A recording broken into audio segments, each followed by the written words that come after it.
Yes, so hello future doctors, welcome to the Painism and after a long time हम लोग आज मिल रहे हैं to discuss the important questions for HSC board exams कि biology में क्या expected questions हो सकते हैं.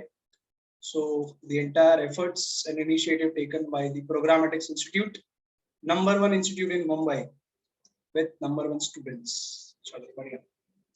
तो discussion शुरू करते हुए क्या क्या इंपॉर्टेंट क्वेश्चंस पॉसिबिलिटी है जो आ सकता है बोर्ड एग्जाम्स में.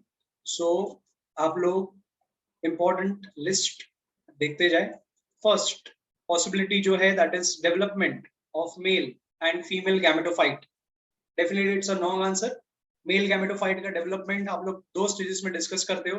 That is first stage before pollination and second stage after pollination. Before pollination में हम लोग मेंशन करते हैं 2 सेल्ड स्टेज का इवेंट एंड आफ्टर पॉलिनेशन में हम लोग डिस्क्राइब करते हैं 3 सेल्ड स्टेज. 2 सेल स्टेज में एक जो हो जाएगा that is going to be the vegetative cell और द ट्यूब सेल और दूसरा जो है वो है जनरेटिव सेल बिफोर पॉलिनेशन में. आफ्टर पॉलिनेशन 3 सेल स्टेज में वेजिटेटिव सेल वैसा का वैसा रह जाता है. Generative cell undergoes the mitotic division to form 2 haploid non-motile male gametes. That is a 3 cell stage after it has reached the stigma. With the diagram आपको ये support करना है. बिफोर पॉलिनेशन में आप लोग 2 सेल स्टेज में पूरा detail explanation देंगे पॉइंट वाइज कि उसमें इनिशियली माइक्रोस्पोर मदर सेल का मियोसिस हुआ, माइक्रोस्पोर बना एंड माइक्रोस्पोर में फर्दर डेवलपमेंट हुआ before pollination 2 cell and after pollination 3 cell stage. Important long answer with the diagram आपको सपोर्ट करना है. Then next question female gametophyte का डेवलपमेंट. फीमेल सेम लाइंस पे चलता है जहां पे आप लोग मेंशन करते हो megaspore mother cell divides by meiosis to form 4 megaspores. But 4 haploid megaspore में 3 डीजनरेट, ओनली 1 रिमेन्स फंक्शनल और उस फंक्शनल मेगास्पोर को हम लोग बोलते हैं चलाजल मेगास्पोर. और उस चलाजल मेगास्पोर में there is free nuclear divisions taking place. और न्यूक्लियर डिविजन्स कितने होते हैं? 3 फ्री न्यूक्लियर डिविजन्स होंगे और वो 3 फ्री न्यूक्लियर डिवीजन से अल्टीमेटली 8 न्यूक्लियाई का फॉर्मेशन हो जाएगा. तो फर्स्ट न्यूक्लियर डिवीजन से 2 न्यूक्लियाई, सेकंड से 2 का 4, थर्ड से 4 का 8. फिर फाइनली साइटोकाइनेसिस होगा एंड 7 सेल्स का फॉर्मेशन होगा. 3 cells towards the chalazal and जिसको हम लोग बोलते हैं antipodals non functional. 2 central nuclei जिसका एक सेंट्रल सेल बनेगा ओनली 1 सेल एंड नीचे की तरफ माइक्रोपाइलर एंड की तरफ एग एपैरेटस जिसमें 2 lateral synergids and 1 egg cell or the haploid ovum. और ये पूरा with the diagram becomes a female gametophyte. या तो मेल या तो फीमेल gametophyte ऐसा लॉन्ग आंसर आ सकता है. Then describe a well labeled LS longitudinal section of anatropous ovule. First point आप लोग इसमें मेंशन करोगे ऑब्वियसली the definition. definition में आ जाएगा the ovule with a downwardly bent axis of 180 degree is known as anatropous ovule. Second point, it's a typical feature of angiosperms. angiosperms में mainly anatropous ovule देखा जाता है. then उसके parts mention करोगे. parts में एक आ जाएगा A part that is the stalk which is called as funicle or funiculus. और funicle में आप लोग mention कर दोगे राफे जो रिच होता है. but major explanation जो करना है that is of the body of the ovule. body of the ovule में आप लोग सब कुछ mention करोगे कि जो main megasporangium proper है ovule is an integumented ovule. Ovule is an integumented megasporangium. Okay, but megasporangium proper is the nucellus जो अंदर होगा. Then there are integuments which are covering 2 integuments which are covering. It is a bitegmic ovule. Integuments towards the apex is open, which is called as the micropyle. The base is known as chalaza, and micropylar end पे there is presence of embryo sac. और embryo sac में there is presence of 3 antipodals, 1 central cell and egg apparatus. तो जो female gametophyte में discuss किया वो कैसे बनता है वो एनाट्रोपस ओवल में हम लोग को डिस्क्रिप्शन में डाल देना है. Diagram with the description. Long answer question again. Describe the process of double fertilisation. First point ही आप लोगों को धमाकेदार लिखना है. Double fertilisation is a characteristic feature of angiosperms only. दूसरा पॉइंट आप लोग मेंशन करोगे कि डबल फर्टिलाइजेशन में एग्जैक्टली होता क्या है. तो डबल फर्टिलाइजेशन में फर्स्ट होगा syngamy. Syngamy is fusion of the haploid male gamete and the haploid female gamete to form a diploid zygote. दूसरा होता है triple fusion. That is fusion of the haploid male gamete with a diploid secondary nucleus to form a triploid pen, primary endosperm nucleus.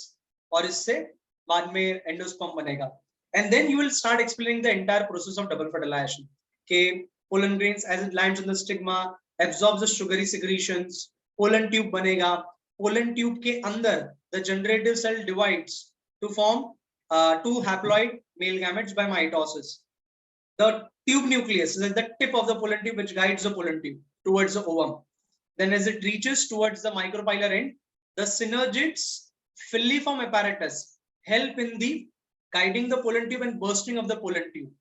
And as the pollen tube burst, बाद में gametes release हो जाएंगे and syngamy और triple fusion होता है. So it's a characteristic feature of angiosperm double fertilization होगा. तो पूरा story type में event लिखना है और पूरा आपको diagrammatic explain करना है कि कैसे stigma style बड़ा सा ovary आपको diagram में दिखाना है, so that you can represent the ovule also and कैसे वो pollen tube is reaching towards the micropyle वो आप लोग दिखा सको, and internal जो egg apparatus है वो अच्छे से आपको दिखाना है जिससे आप लोग diagram correctly बताओ. डायग्राम में आप लोग को 2-3 pollen grains दिखाने, but only one of the compatible pollen grain will germinate and that will form the pollen tube. और इस प्रोसेस में pollen tube अभी डायग्राम बनाया तो पॉइंट्स ऑटोमेटिकली याद आएंगे. pollen tube कहां से एंट्री करता है? If it enters from micropyle, porogamy, chalazal end, chalazogamy, integuments, mesogamy. उसके अलावा आप लोग मेंशन करते हो कि since pollen tube is carrying the haploid male gametes, इस प्रोसेस को हम लोग बोल लेते हैं as siphonogamy. So ये 3 important long answers. इसी से short answer question भी बन सकते हैं और अलग अलग बन सकता है. मेजर हमारा फोकस long answers पे रहेगा आज. Then human reproduction से important question. Describe the male reproductive system in human being. Reproduction chapter के लिए सबसे important है diagram. Theory भी इतना मत follow करो. Diagram अगर आप लोग अच्छे से बनाओगे तो automatically answers याद आ जाएगा. Reproductive system का male हो या female हो, diagram में आपको 2 चीजें mention करनी है.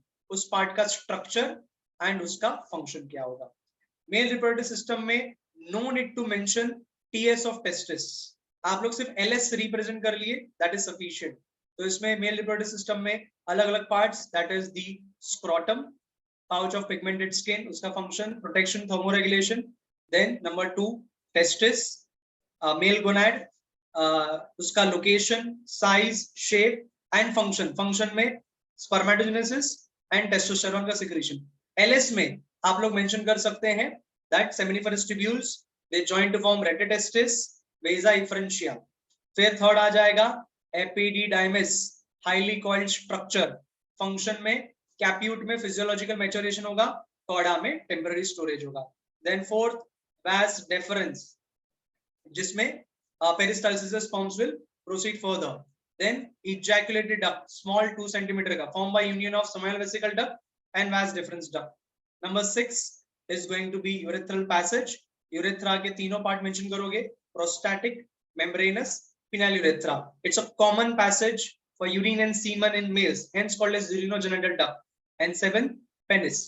Now मेल रिप्रोडक्टिव सिस्टम में भूले बिना आप लोगों को accessory sex glands को भी डिस्क्राइब करना है. It's a long answer, lengthy होगा with diagram. Accessory sex glands में आ जाएगा seminal vesicles, prostate gland and Cowper's gland. उसका function and semen पे अगर आपको टाइम मिले तो छोटा सा मेंशन करना है. The fluids of all these 3 glands and the sperms forms the semen. Then female reproductive accordingly same तरह से ही आएगा. डायग्राम बनाना है. मेन आपको फोकस करना है इंटरनल जेनिटलिया पे. तो पहले इंटरनल जेनिटलिया मेंशन कर देना. That is ovaries, pair of ovaries, pair of oviduct, uterus and vagina. फिर एंड में टाइम मिलता है तो भूले बिना external genitalia at least list out कर देना. LLMC, VHGB, labia majora, labia minora, mons pubis, clitoris, then vestibule, hymen, greater vestibular glands and breast. तो ये एक्सटर्नल जेनिटलिया के पार्ट्स हो जाएंगे. Then explain the process by which zygote divides and redivides to form the morula. So zygote से morula बनने के process को आपको फर्स्ट पॉइंट में एक्सप्लेन करना है. This process is called as cleavage. और क्लीवेज में आपको मेंशन करना है क्लीवेज में एग्जैक्टली क्या होगा. तो we know that is a rapid mitotic divisions. Rapid mitosis होगा, short interphase होगा. The cells, daughter cells which are produced, they are progressively smaller and smaller. और उन cells को हम लोग बोल लेते हैं ब्लास्टोमियर। फिर नोट्स में आप लोगों को लिखवाया गया है ये क्लीवेज के स्टेजेस। तो फर्स्ट क्लीवेज जो होगा 30 hours after fertilisation, second cleavage 60 hours, third cleavage 72 hours after fertilisation and fourth cleavage 4 day पे कंप्लीट हो जाएगा। फर्स्ट क्लीवेज के बाद 2 blastomeres, 2 cell, 4 cell, 8 cell, 16 cell वाला जो मलबरी लाइक अपीयरेंस है, that is called as the morula. As the division is happening, the zygote is also traveling from the oviduct towards the uterus, क्योंकि implantation तो uterus में ही होगा। तो 16 cell morula का formation होगा। और आप लोगों को प्लेन ऑफ डिवीजन भी याद रखना है। First is longitudinal, second is also longitudinal but at right angles, and third is transverse division। जब भी ये क्लीवेज के प्रोसेसेस होंगे तो ये क्लीवेज का आंसर हो गया। क्लीवेज के बाद क्या होता है आपको पता है, ब्लास्टुला बनता है, ब्लास्टोसिस्ट कैविटी, तो इसका इम्प्लांटेशन होगा। और जो गैस्ट्रुला है, यूजुअली वो पूछा नहीं जाएगा, अगर पूछ भी लिया जाए तो gastrula is the one which has 3 germ layers, ecto, meso and endoderm. It is formed by morphogenetic movement and rearrangement of cells. Gastrula is formed from blastula by morphogenetic movements and rearrangement of cells. Describe the phases of menstrual cycle and then hormones. ये बहुत important question लग रहा है। menstrual cycle को आप लोग tabular form में explain कर सकते हैं, 2 कॉलम एंड बाद में नेक्स्ट पेज पे और 2 कॉलम, जिसमें आ जाएगा एम फॉल, आपको याद रखने बोला एम फॉल, या फिर बी पॉस। बी पॉस फर्स्ट इज मेंस्ट्रुअल या ब्लीडिंग फेज, फॉलिकुलर और proliferative phase, third is ovulatory phase, fourth is luteal और सेक्रेटरी फेज। फिर हर फेज में आपको डेज मेंशन करना है, first to fourth day, fifth to 13 day, 14 day पे ओव्यूलेशन, 15 टू 28 ल्यूटियल या सेक्रेटरी फेज। उसके अलावा फिर क्या क्या इवेंट्स होंगे, तो आपको हार्मोनल रोल लिखना है। जब मेंस्ट्रुअल फेज में प्रोजेस्टेरोन लेवल डिप होगा, प्रोजेस्टेरोन लेवल डिप क्यों होता है, because corpus luteum degenerates, because fertilisation नहीं हुआ, and that is why there is shedding of the endometrium. और आपको थिकनेस मेंशन करना है ऑफ द एंडोमेट्रियम 1 मिलीमीटर। फिर फॉलिकुलर फेज में हार्मोन बढ़ जाएगा FSH, follicular stimulating hormone produced by anterior pituitary. Different follicles are produced in the ovarian cortex, and finally a mature Graafian follicle is produced. Graafian follicle का theca interna, वापस से repeat कर रहा हूँ, Graafian follicle का theca interna is going to secrete estrogen. Estrogen will cause proliferation, मतलब repair of the endometrium. FSH is causing follicular phase in ovaries, and estrogen is causing the repair of the endometrium. और proliferation होगा, thickness बढ़ के 3 to 5 millimeter हो जाएगा। Ovulatory phase, exactly at the 14th day, suddenly there is increase of LH called as LH surge. Graafian follicle ruptures, ovum is released, caught by the fimbriae of the fallopian tube, and it is caught by the ovum. और फिर जाके वो ampulla पे पहुंच जाएगा और वहां पे फर्टिलाइजेशन फिर हो सकता है। 15 to 28 डे लूटियल या सिक्रेटरी फेज, जहां पे corpus luteum is formed, and corpus luteum जो होगा that is going to secrete the hormone progesterone. Progesterone is going to maintain the pregnancy, and साथ में secretion of glycogen rich milk होगा। thickness इस time पे 6 millimetre का हो जाएगा एंडोमेट्रियम का। फिर अगर फर्टिलाइजेशन हुआ तो फिर the pregnancy will be maintained, corpus luteum will be maintained। अगर फर्टिलाइजेशन नहीं हुआ तो अगेन menstrual phase शुरू हो जाएगा। Then next is explain histological structure of testis। यहाँ पे आएगा TS of testis, जहाँ पे आपको स्पेसिफिकली डायग्राम बनाना है। डायग्राम में ट्यूनिका अल्बुजिनिया होगा, then tunica vaginalis partial covering, abdominal peritoneum, then tunica albuginea and tunica vasculosa. फिर उसमें आ जाएगा main seminiferous tubules. Seminiferous tubules में आपको TCG एपिथेलियम मिल जाएगा, क्यूबोइडल एपिथेलियम जो स्पर्म सेल्स बनाएंगे, and Sertoli cells, large pyramidal cells, जो डायग्राम में दिख रहा है वही डिस्क्रिप्शन में डाल देना है। एंड बीच बीच में there is going to be cells of Leydig which are going to produce the testosterone hormone, and that is going to produce secondary sexual characters. Histological structure of ovary हो तो बहुत ही टाइम कंज्यूमिंग होगा, उसके option में कोई question हो तो वो अटेम्प्ट कर लेना, क्योंकि यहाँ पे डायग्राम भी आएगा which is time consuming plus description. But हाँ, अगर अटेम्प्ट करने के लिए और कोई ऑप्शन ना हो तो यू कैन अटेम्प्ट, क्योंकि अलग अलग फॉलिकल्स को एक्सप्लेन करना है, that is primary follicle, secondary follicle और फाइनली मैच्योर ग्राफियन फॉलिकल को एक्सप्लेन करना है। मैच्योर ग्राफियन फॉलिकल में ये सब सेल्स आ जाएंगे, मेम्ब्रेना ग्रैनुलोसा सेल्स। फिर उसमें इनर मोस्ट मेम्ब्रेना ग्रैनुलोसा जो होगा उसको बोल दिया जाएगा as zona pellucida, sorry not zona pellucida, it will be called as corona radiata. Corona radiata के सेल्स आ जाएंगे। उसके बाद जो आएगा that is going to be zona pellucida secreted by the ovum itself. और फिर आ जाएगा the ovum which is eccentric, it has been shifted because of the antrum which is filled with antral fluid or liquor folliculi. और ये graphene follicle में जो ovum है that is secondary oocyte arrested at metaphase 2. तो अलग अलग follicles तो mention कर सकते हैं. Primary follicle with single layer, secondary follicle with multiple layers that are formed with theca interna externa, फिर tertiary follicle and finally mature graafian follicle. Tertiary follicle and graafian follicle में एक ही फर्क है, ग्राफिन फॉलिकल में secondary oocyte बन जाता है, टर्शरी फॉलिकल तक प्राइमरी oocyte रहता है. तो histological structure of testis and ovary हो गया. Diagrammatically TS of testis is simpler. Describe various methods of birth control to avoid pregnancy. Systematically लिखवा है. First point आप लोग mention करोगे, the methods to avoid pregnancy is called as contraception. Conception means to have pregnancy, contraception to avoid pregnancy. जहाँ पे rhythm method आ जाएगा, that is the natural method, rhythm method, जहाँ पे 10 to 17 day पे coitus avoid करना चाहिए. दूसरा coitus interruptus, that is withdrawal of the penis. तो natural method हो गए. फिर आ जाएगा बैरियर मेथड. बैरियर मेथड में आ जाएगा कॉन्डम्स इन मेल्स, फीमेल्स में आ जाएगा IUCDs, intrauterine contraceptive device like copper T and so on, and female condoms, loops, वो सब भी बैरियर्स में आ जाएगा. फिर केमिकल मेथड में आ जाएगा ओरल कॉन्ट्रासेप्टिव पिल्स, जिसमें Saheli once a week pill. Oral contraceptive pills के अलावा डर्मल इम्प्लांट्स आ जाएंगे. Oral contraceptive pills always contain estrogen progesterone combination. They never contain FSH/LH. With dermal implants and injections. And last में the technique of surgical method. Surgical method males में आ जाएगा vasectomy, vas difference को cut करना. Females में आ जाएगा tubectomy. So ये different methods of pregnancy को avoid करने के लिए. Natural method, then barrier method, physical method, chemical method and surgical method. The different methods to avoid pregnancy.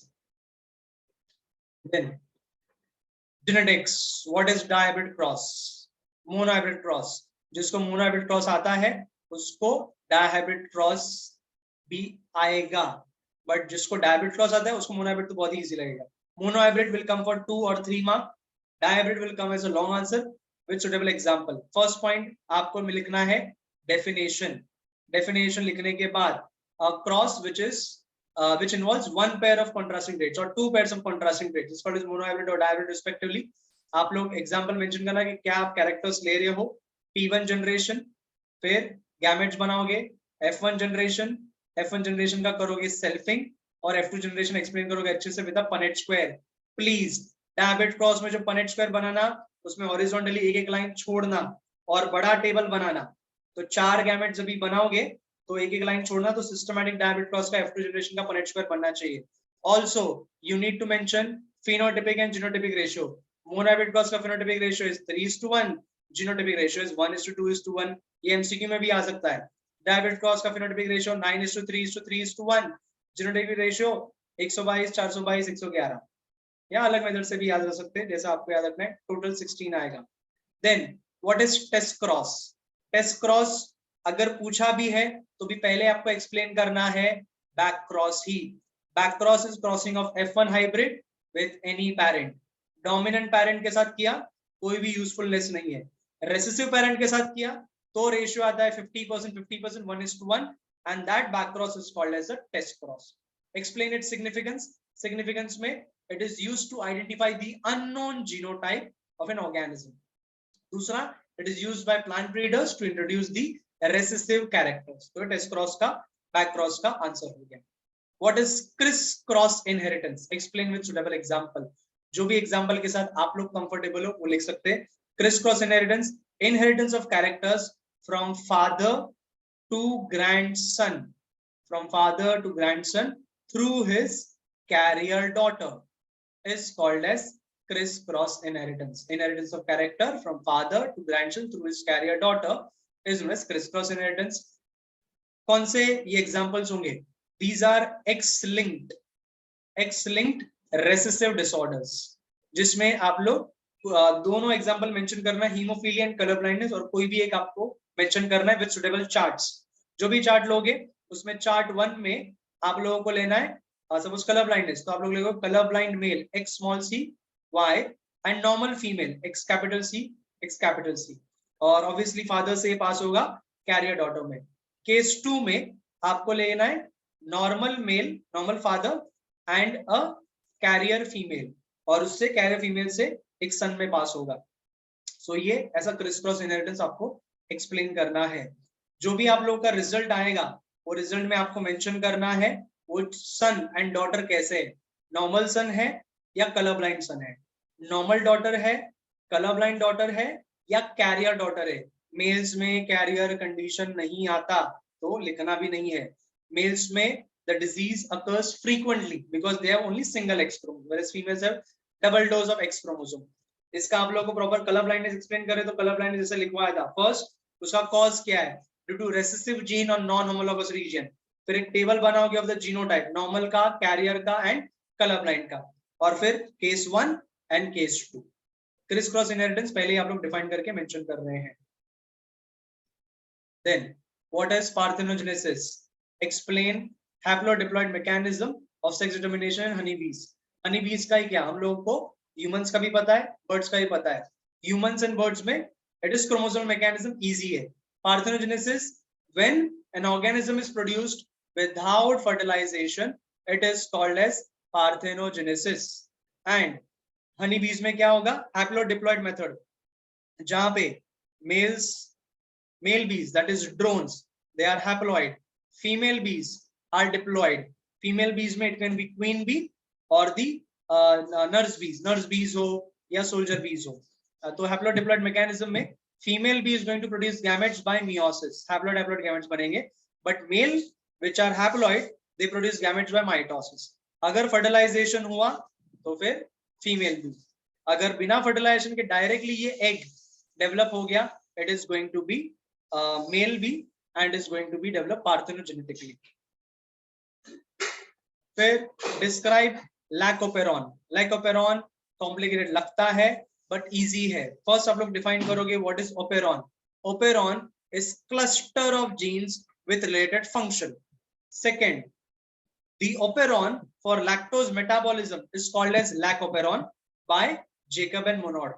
Third point से आप लोग पहले डायग्राम बना लो।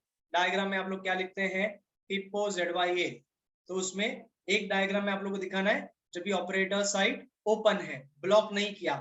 This tree structural genes ZYA, the structural genes are going to transcribe to form lactose mRNA, translate to form enzymes। Z से बनेगा G वाला enzyme, Y से P वाला एंजाइम, A जीन से T वाला enzyme, GPT, beta galactosidase, permease, transacetylase. इनका role galactosidase for hydrolysis of lactose into glucose and galactose, permease to permit entry of lactose, transacetylase to transfer acetyl group.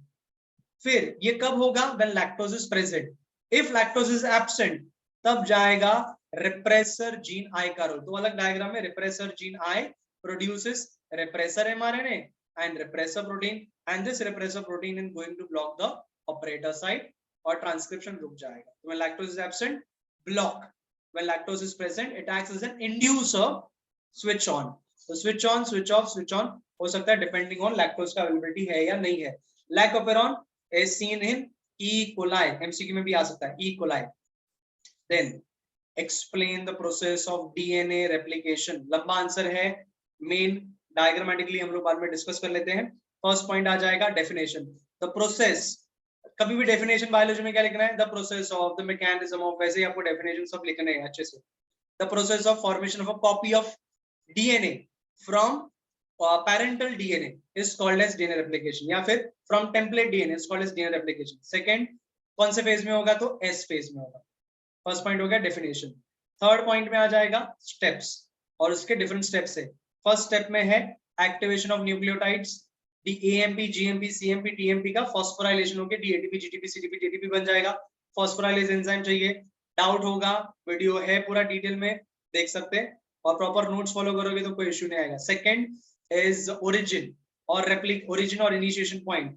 Third, unwinding of DNA strands by the action of the enzyme helicase.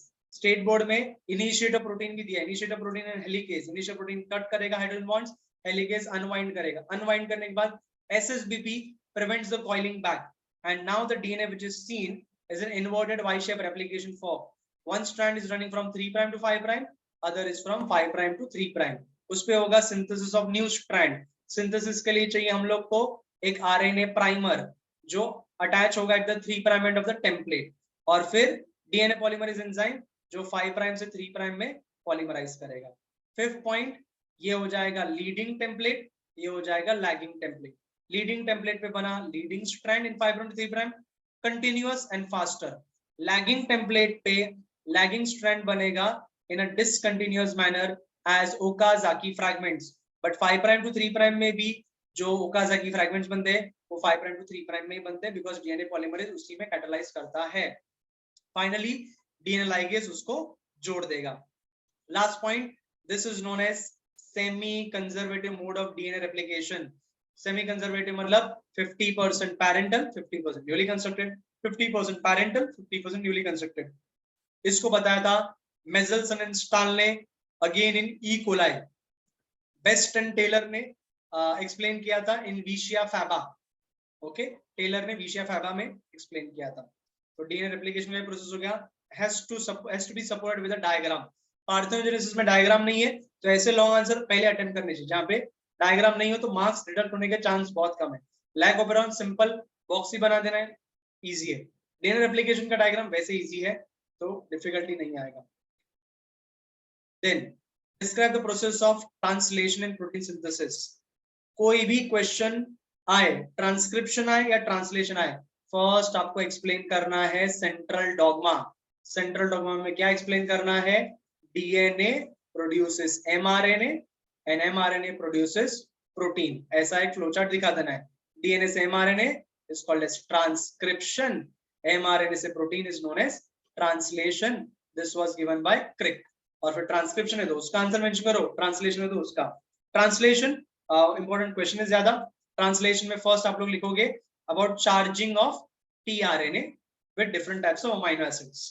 Enzyme जो चाहिए amino acyl tRNA synthetase, charging या loading of tRNA. Second होगा actual protein synthesis का steps, जिसमें 3 part आते हैं. एक part आता है इनिशिएशन, दूसरा होता है एलोंगेशन और तीसरा आता है टर्मिनेशन ऑफ पॉलीपेप्टाइड. इनिशिएशन में आपको इनिशिएशन कॉम्प्लेक्स एक्सप्लेन करना रहता है, जिसमें डिटेल में आपको लिखवा गया है. पहले आप लोगों को एक्सप्लेन करना राइबोसोम.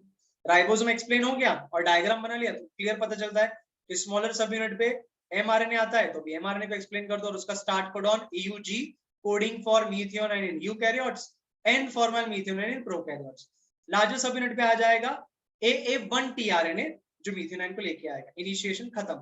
एलोंगेशन में क्या लिखना है? Shifting of ribosome to the next codon in each step which is called as translocation. फिर शिफ्टिंग होते जाएगा, पॉलीपेप्टाइड चेन बनते जाएगा and ultimately as it reaches the stop codon termination होगा. स्टॉप कोडॉन से UAA, UAG, UGA. Stop codons और nonsense codons. Ochre, amber, opal MCQ में भी आ सकता है. मैं लार्जर सब यूनिट को डिटेल में एक्सप्लेन नहीं कर रहा हूँ. ए साइट, पी साइट, ई साइट आप लोग लिखोगे तो ऑटोमेटिकली वो सब पॉइंट्स भी आ जाएंगे. कहां से अमाइनो एसिड ए साइट से एंट्री लेते हैं, पी साइट में पॉलीपेप्टाइड बनेगा, ई साइट से खाली वाला टीआरएनए एग्जिट ले लेगा. Then describe the characteristics of genetic code. ये शॉर्ट आंसर आ सकता है बट किसी के साथ कॉम्बिनेशन क्वेश्चन भी हो सकता है. टीसी ना डप याद रखने बोला है. फर्स्ट है triplet and commaless. Then non ambiguous, one codon for one amino acid. Degeneracy, one amino acid can have many codons. Valine का एग्जांपल ले लो, GU, GUC, GUA, GUG, या फिर ग्लाइसिन का ले लो 2G वाला या 3G वाला. Universal, it is same for all the organisms. And polarity, हमेशा जेनेटिक कोड जो एमआरएनए पे होगा वो होगा 5 प्राइम टू 3 प्राइम है. 5 प्राइम पे स्टार्ट कोडॉन, 3 प्राइम पे स्टॉप कोडॉन और कैरेक्टरिस्टिक्स हो गए.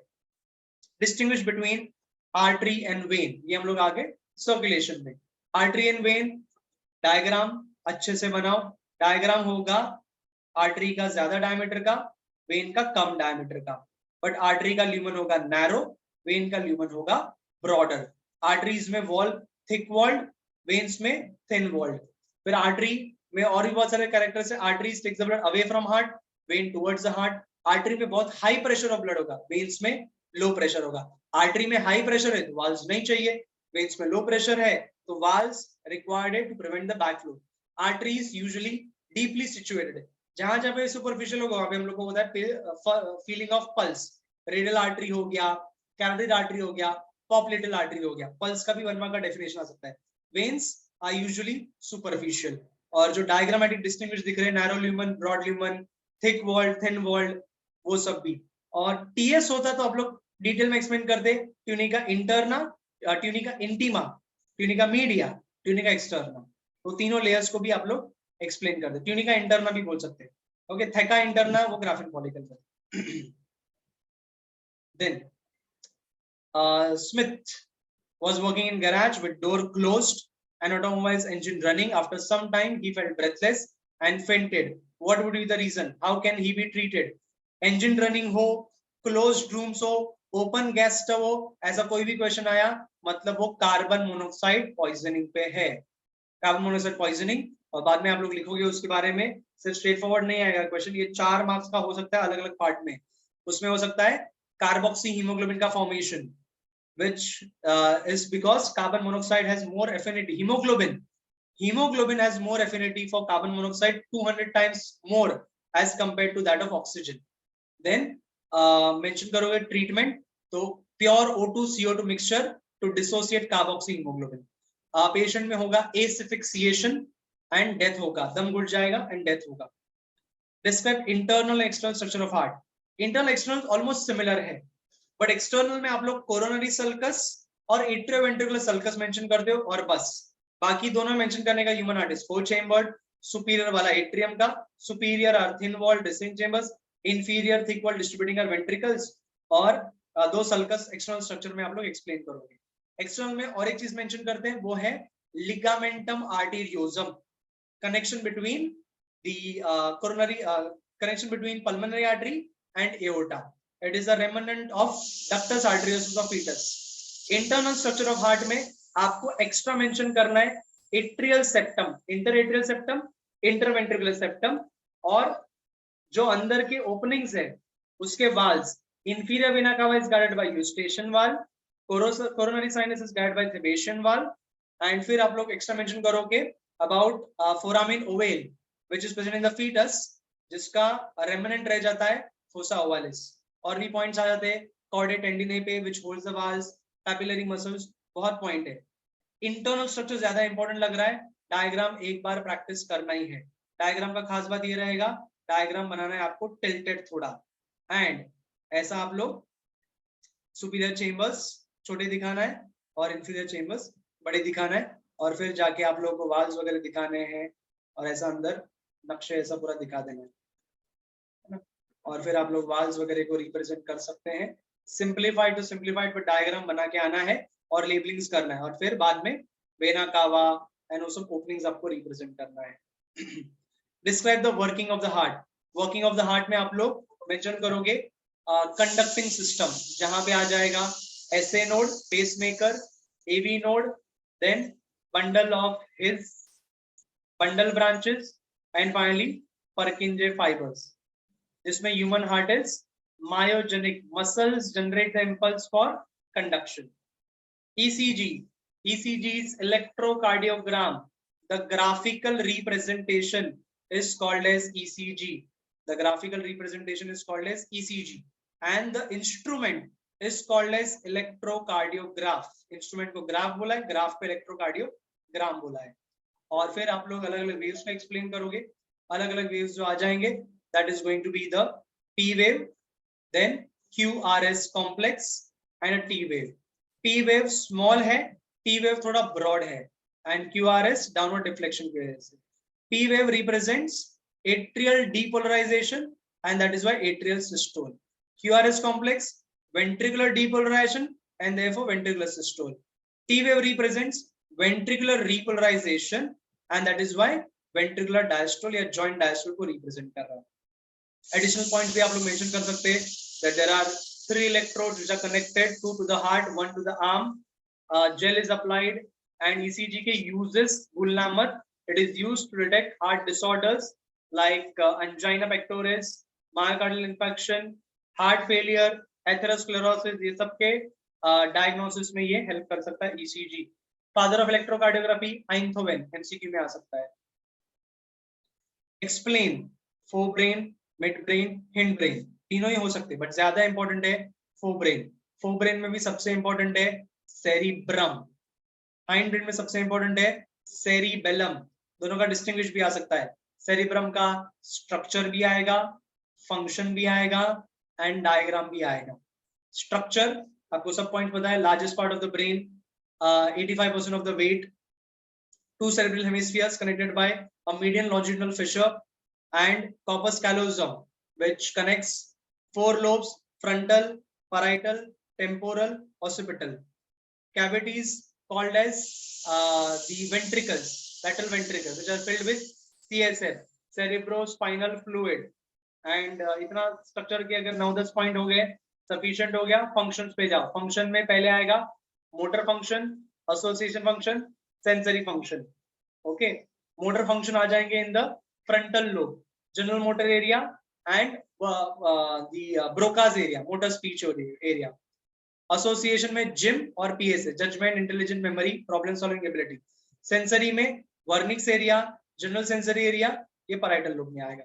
मिड ब्रेन में तो crura cerebri and corpora quadrigemina, superior colliculi for visual reflex and inferior colliculi for auditory reflex.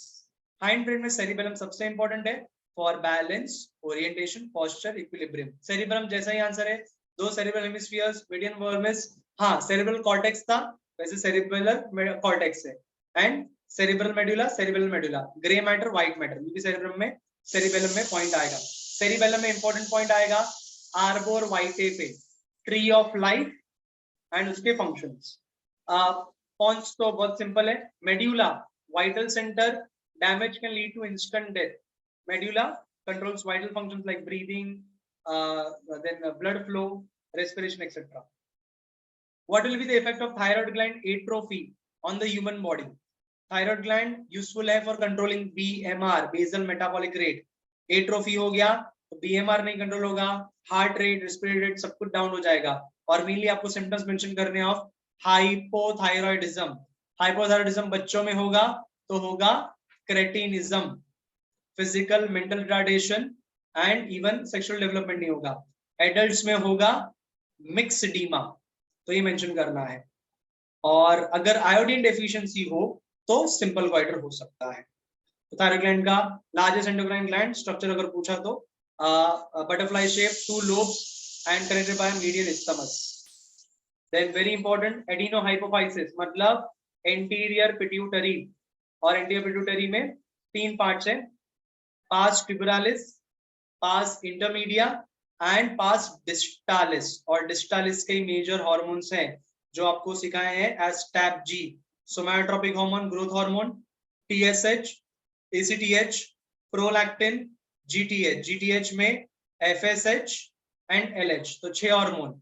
Her hormone में मेंशन करना है कि उसको कंट्रोल करता है hypothalamus by inhibiting and releasing factors, और उसका रोल। ग्रोथ हार्मोन का क्या होगा, TSH का क्या होगा, और उसका डेफिशिएंसी हुआ या हाइपर सिक्रेशन हुआ तो ग्रोथ हार्मोन में तो पता ही है, बच्चों में ड्वार्फिज्म एंड जाइजेटिज्म, एडल्ट्स में acromegaly and Simmonds disease. TSH, ACTH, prolactin में इतना कोई डेफिशिएंसी डिसऑर्डर नहीं है। FSH, LH इंपॉर्टेंट है from reproduction point of view, जो हम लोग डिस्कस भी कर चुके हैं, तो इतना ये टेंशन वाला पार्ट नहीं है। पिट्यूटरी आए अटेम्प्ट करने लायक है क्योंकि भर भर के आपको लिखने मिलेगा, ठीक है। Then describe the different types of immunity. Different types of immunity, ये काफी लेंथी हो जाएगा, टाइम देख के अटेम्प्ट करना, नहीं तो सिंपलर क्वेश्चन करना, क्योंकि आ जाएगा innate immunity and acquired immunity.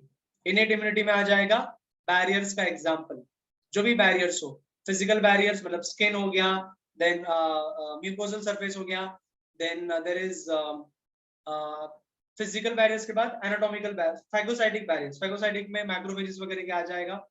Then आएगा इन्फ्लेमेटरी बैरियर्स, उसमें आ जाएगा आपका फीवर हो गया हिस्टामिन रिलीज की वजह से, तो सब बैरियर्स है। फिजियोलॉजिकल बैरियर में आ जाएगा tears, HCl, saliva.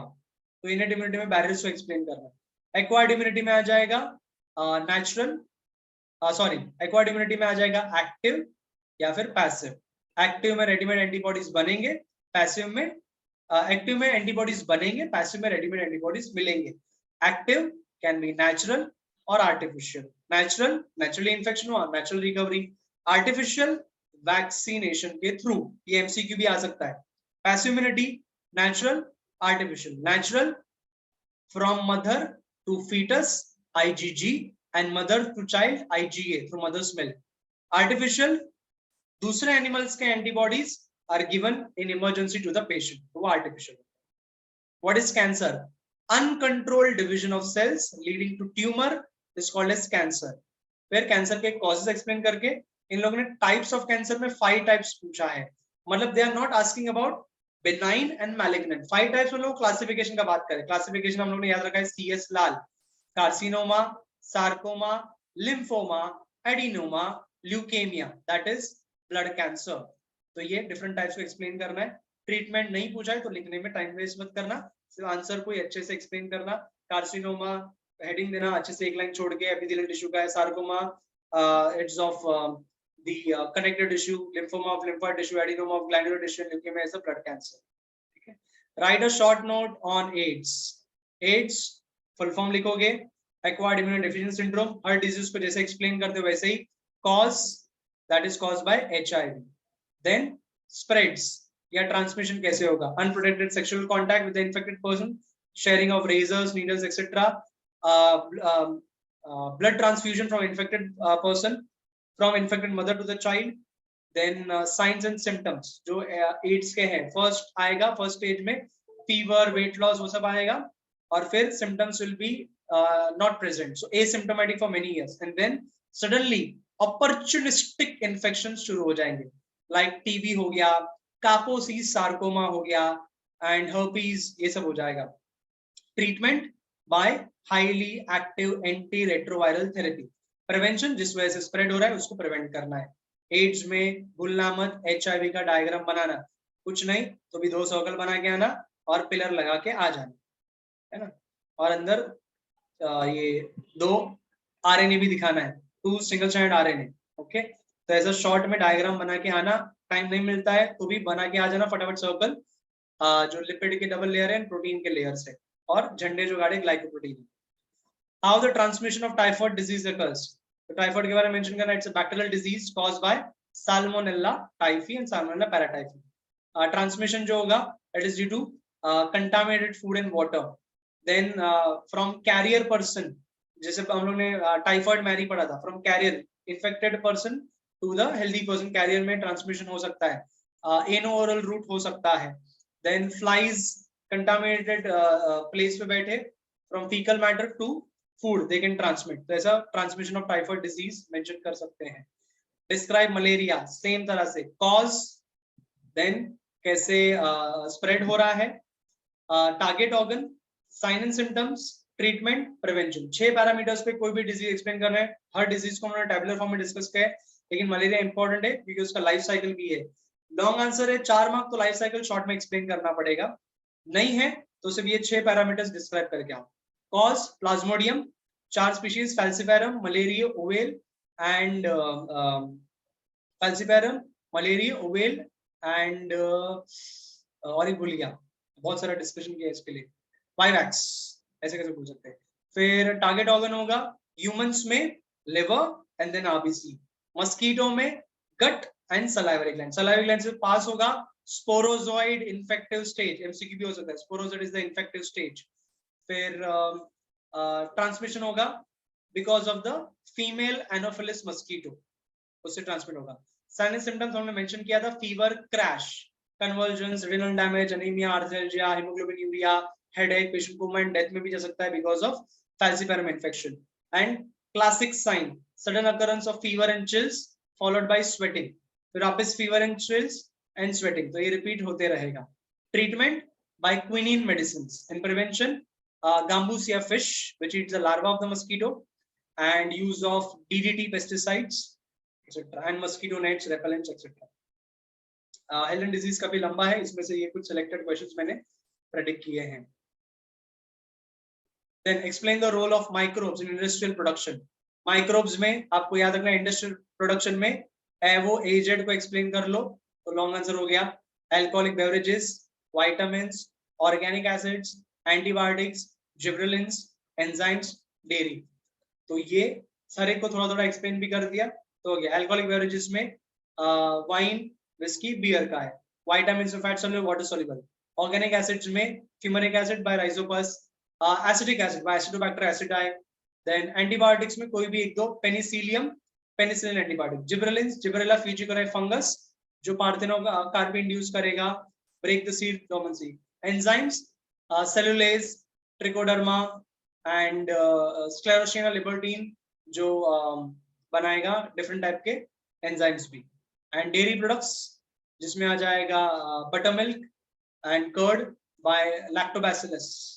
Okay, explain the steps involved in biogas production.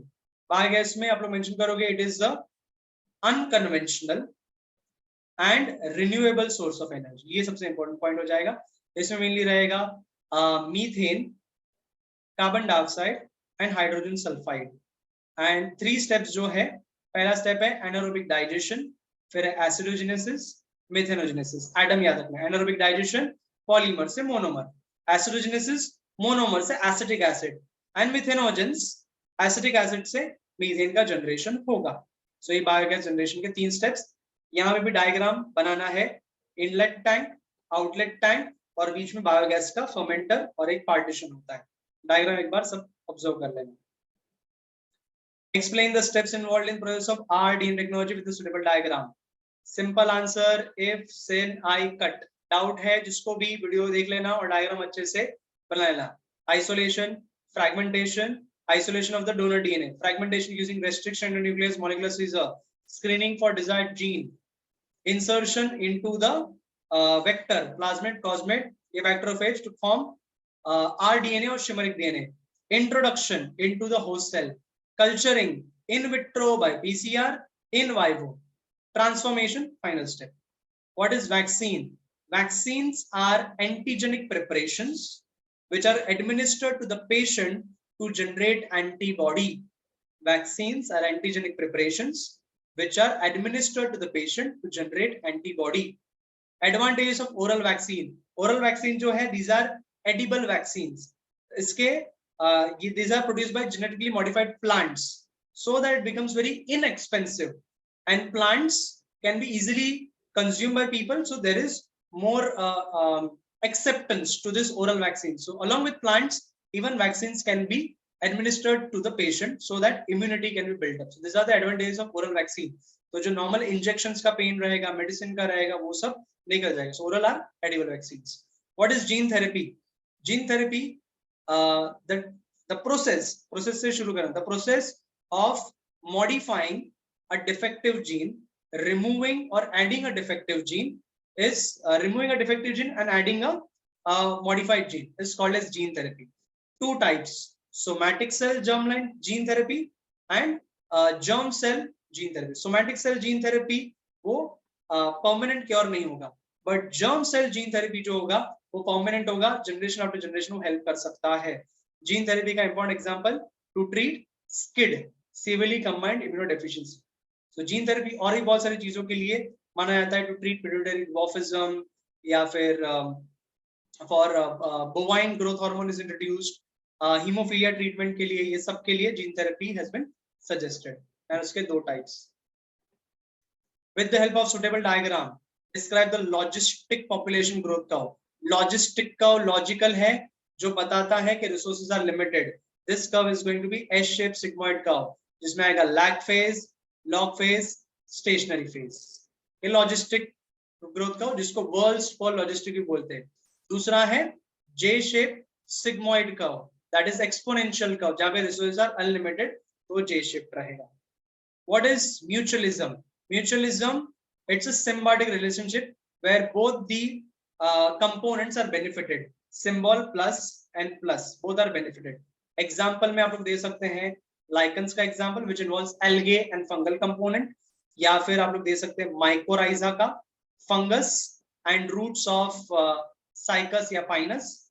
Then तीसरा example दे सकते हैं ruminant animals, जिसमें cattles में there are certain bacteria को शेल्टर मिलता है, ruminant animals को वो सेल्यूलोज डाइजेशन में हेल्प करेगा, विटामिन B12 में. ठीक है, तो म्यूचुअलिज्म का एक कॉन्सेप्ट हो गया, जिसका एग्जांपल क्या एक्सप्लेन करना है. What is the ecological process behind the biological control method of managing with paste insect? Ecological process कौन सा है जहां पे पेस्ट इंसेक्ट को कंट्रोल करते हैं बायोलॉजिकल मेथड? पेस्ट इंसेक्ट को मारने के लिए we use its natural predator. So the ecological process is predation because prey predator relationship is existing in the ecosystem. So every prey will have a predator. So this becomes a biological method of controlling the pest insect. Okay, जैसे हम लोग simple सा example दे सकते हैं, जो paste insect हो गया उसको मारने के लिए, जैसे मॉथ्स हो गए, बटरफ्लाई हो गए, इंसेक्ट्स हो गए, तो उसको मारने के लिए हम लोग यूज करते हैं bacillus thuringiensis. That's a biological control. तो वो एक हो गया प्रेडेटर और एक हो गया प्रे. तो होस्ट को वो डिस्ट्रॉय कर सकता है. या फिर कैक्टस को फीड करने के लिए उसका कैक्टस फीडर जो था, that is moth variety natural predator, वो इंट्रोड्यूस किया गया था in Australia. Then why to conserve diversity. Why to conserve में नैरोली यूटिलिटेरियन आर्ग्यूमेंट्स कि हमारा फायदा क्या है. सो हमारा फायदा, हम लोग को फूड प्रोडक्ट्स मिलते हैं, फर्नीचर के लिए टिम्बर मिलता है, देन हम लोगों को फूड, क्लोथिंग, मेडिसिन, ये जो भी है ये नैरो यूटिलिटेरियन हमारे फायदे के लिए. क्या ब्रॉडली यूटिलिटेरियन में क्या आएगा? तो पूरी दुनिया को मिलता है ऑक्सीजन, फोटोसिंथेसिस से मिलता है फूड, देन पॉलिनेशन होता है. तो ये सब ब्रॉड यूटिलिटेरियन हो गया.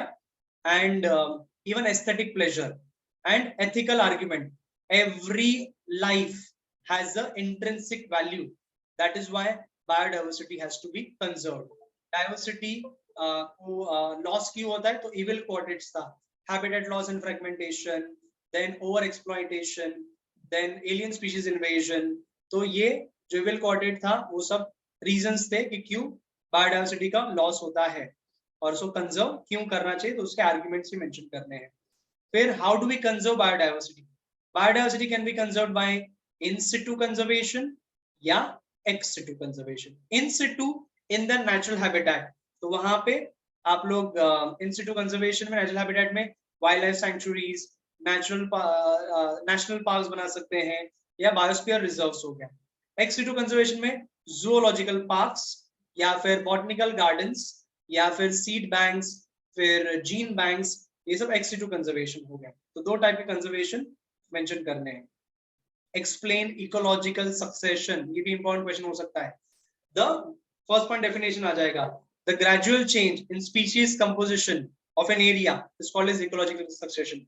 The first organism to occupy is called as pioneer, and finally it ends with a climax community or a stable community. दो टाइप के succession definitely explain करने. एक तो है hydrart succession where water is in abundance, वहां पे pioneer होते हैं phytoplanktons. दूसरा है xerar succession where water is in scarcity in dry desert regions, वहां पे pioneer होते हैं lichens जो stones and rocks को तोड़ के soil का formation करेंगे और बाद में stable community आएगा. Ecological succession अगर long answer है तो और भी explain करना है. Primary where no organisms ever existed. एक volcanic eruption पे question आ सकता है बोर्ड में. Volcanic eruption पे आया तो प्राइमरी सक्सेशन ही आएगा क्योंकि वो recently formed है where no organisms ever existed. फिर secondary succession where organism once existed but they may be destroyed for whatever reason. Abundant cropland हो, forest fire हो, natural calamities हो, तो उसकी वजह से उधर secondary succession होगा. Secondary succession is always faster as compared to primary succession. तो ये सब main important questions हो गए. Important for your board exams. 40 important questions discuss किए हैं. इसमें आपके बहुत सारे शॉर्ट आंसर क्वेश्चंस भी हो जाएगा. फाइनल टिप, आप लोगों को टेक्सचुअल में से हर चैप्टर के एमसीक्यूज एक बार गो थ्रू कर ही लेने हैं. Do not rely on any material, study material कि उसमें क्या आंसर दिया है. Rely on textual answers only. कहीं कहीं पे रॉन्ग आंसर्स भी दिए रह सकते हैं. अगर डाउट है you can definitely message me, और कोई भी एमसीक्यू का डाउट रहेगा तो हम लोग वो डिस्कस कर लेंगे. तो एमसीक्यूज हर चैप्टर के टेक्सचुअल एटलीस्ट कर लेने. डायग्राम प्रैक्टिस एटलीस्ट एक बार अच्छे से पेंसिल से और एक बार पेन से. डायग्राम पेन से भी प्रैक्टिस कर लो और फटाफट एक बार एक फ्लो ले लो कैसे बनाना है. डायग्राम राइट में बनाना, इंस्ट्रक्शंस पढ़ लेना. ऐसा बोला गया diagram to the right will indicate full marks, and एक साथ सब लेबल करना और नीचे अच्छे से हेडिंग देना कि ये डायग्राम किसका है. Internal structure of heart, LS of ovule है, तो अच्छे से डायग्राम का मस्त हेडिंग देना और सब लेबलिंग्स हो सके तो कैपिटल में, और स्ट्रेट एरो देना, आड़े टेढ़े एरो मत देना. टाइम मैनेजमेंट का बात करें तो जो ऑब्जेक्टिव्स है 18 मार्क्स के, उसको 15 मिनट्स में कंप्लीट करने का कोशिश करो। देन नेक्स्ट 45 मिनट्स आप लोग जो 2 मार्क्स के क्वेश्चंस हैं, 8 क्वेश्चंस जो अटेम्प्ट करने, उसके लिए कोशिश करो। आपका 1 आवर हो गया। फिर आपका नेक्स्ट 1 आवर यूज करने की कोशिश करो 3 मार्क्स के जो क्वेश्चन है, 8 क्वेश्चंस है। अगर 60 मिनट्स है तो आपको 8 7 से 56 7 मिनट मिलेगा, तो आपको काफी फास्ट करना रहेगा। और फाइनली लॉन्ग आंसर्स आएंगे 4, उसके लिए 1 hour 20 minutes to each question, क्योंकि 3 लॉन्ग आंसर अटेम्प्ट करने हैं, तो 1 आवर में हो सकता है। अगर तो 1 2 3 आवर्स में टोटल पेपर हो गया, फिर लास्ट का जो एक्स्ट्रा टाइम एडिशनल टाइम मिलेगा that will be for revision और थोड़ा बहुत आगे पीछे होगा। अगर स्टार्टिंग में बहुत ज्यादा टाइम चला जाता है तो लॉन्ग आंसर्स में ध्यान देना। वो लोग डेफिनेटली एक क्वेश्चन ऐसा देंगे जो लॉन्ग आंसर स्ट्रेट फॉरवर्ड 4 सब क्वेश्चंस रहेंगे, उसके शॉर्ट आंसर रहेंगे, तो आप लोग फास्ट अटेम्प्ट कर पाओगे। और एक लॉन्ग आंसर बहुत डिटेल्ड वर्जन रहेगा, उसमें डेफिनेटली डिटेल्स के साथ डायग्राम भी बनाना पड़ेगा, तो टाइम के हिसाब से वो कंसिडर करना। दूसरा चीज, अगर टाइम है बट डिटेल्ड क्वेश्चन आपको लगता है अच्छे से आता नहीं है, डायग्राम आप लोग बहुत बुरा बनाते हो, तो ये जो सब पार्ट वाला क्वेश्चन है उसमें एटलीस्ट 3 के आंसर आपको पता है, तो 3 मार्क्स स्ट्रेट फॉरवर्ड मिल सकते हैं। तो डिटेल अटेम्प्ट करने के बदले ये शॉर्ट वाला अटेम्प्ट करना। और आपको 10 में से अगर 8 अटेम्प्ट करने हैं तो 10 के 10 अटेम्प्ट करने में टाइम वेस्ट मत करना। कुछ क्वेश्चन में ये जो 3 मार्क वाले, उसमें 8 के 9 मार्क कर सकते हैं। कभी कभी अगर ओवरलुक हो गया तो 9 के मार्क मिल जाएंगे, तो एक्स्ट्रा मार्क मिल सकते हैं, लेकिन पूरा पेपर अटेम्प्ट करने का अननेसेसरी टाइम पास मत करना। ऑब्जेक्टिव्स जो 15 मिनट में आपको सॉल्व करने बोल रहा हूँ, 18 मार्क्स के जो है, वो ऑब्जेक्टिव अगर नहीं आते तो उसमें टाइम वेस्ट मत करना, छोड़ देना, क्योंकि इधर टाइम अगर बहुत चला गया तो बाद में स्पीड पकड़ना मुश्किल होगा। एंड ऑब्जेक्टिव्स डिफिकल्ट लग सकते हैं, क्योंकि अंदर से जिन्होंने टेक्स्ट बुक अच्छे से पढ़ा है उनका ही अच्छे से सॉल्व हो पाएगा, नहीं तो कुछ कुछ शायद एमसीक्यूज या 1 लाइन आंसर्स डिफिकल्ट लग सकते हैं। तो क्या थियरी पेपर लिखते लिखते शायद से उसमें से कुछ क्लिक हो जाए और ऑब्जेक्टिव सॉल्व हो जाए, बिकॉज ऑब्जेक्टिव अगर कैंसिल किया तो मार्क्स डिडक्ट होगा। तो don't change your answer in the objective, बाकी सब आप लोग अच्छे से वो फॉलो कर सकते हैं। सो ये डिटेल्ड डिस्कशन आज का हो गया। That's all from Dipinism. All the best to all of you and hope आपका अच्छे से बोर्ड्स का एग्जाम जाएगा। बायोलॉजी पेपर जो भी होगा अच्छे से अटेम्प्ट करने होगा ही होगा। ऐसा नहीं होगा कि आप लोगों को हार्ड पूछा और आप लोग लंग के बारे में लिख के आओ, तो आपको जो पूछा है उसमें कुछ तो आप लोग रेलेवेंट चीज लिख के आओगे, विच आई एम श्योर अबाउट। फिर भी 40 क्वेश्चन पढ़ के भी एक्स्ट्रा भी एक बार गो थ्रू कर ही लेना, प्रायोरिटी भी ये क्वेश्चन कर लेना और बाद में बाकी सब आप लोग गो थ्रू कर लेना। So all the best to all the future doctors and pharmacists. Thank you.